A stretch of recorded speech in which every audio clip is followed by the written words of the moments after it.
আসসালামু আলাইকুম ওয়া রাহমাতুল্লাহ। আসছে সামনে কুরবানি ঈদ।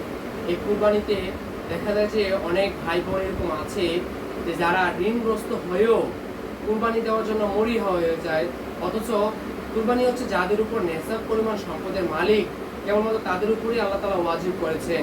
তো দেখা যায় যে আমরা অনেকে এরকম বলে থাকি যে আমরা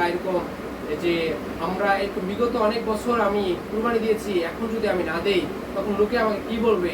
আমরা ওই নিয়তে কুরবানি করি, ওই নিয়তটা সম্পূর্ণ বাতিল নিয়তটাই বাতিল, যার কারণে সম্পূর্ণ কুরবানিটাই বাতিল হয়ে যাবে।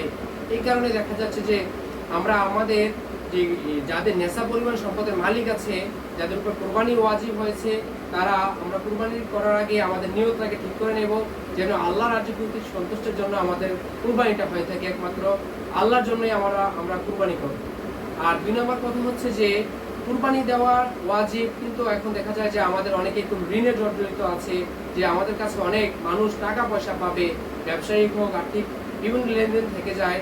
এই কারণে আমরা আগে আমাদের ঋণকে পরিশোধ করব। ঋণ পরিশোধ করে আমরা কুরবানি করার নিয়ত করব ইনশাআল্লাহ। ঋণ পরিশোধ না করে যদি আমি আমার কুরবানি করি, তখন দেখা যাচ্ছে যে আমার কুরবানিটা হবে কিনা এটা আল্লাহ তাআলাই ভালো জানে। এই ঋণের বিষয়টাকে সবাই একটু সচেতন থাকার চেষ্টা করব। আসসালামু আলাইকুম ওয়া রাহমাতুল্লাহ।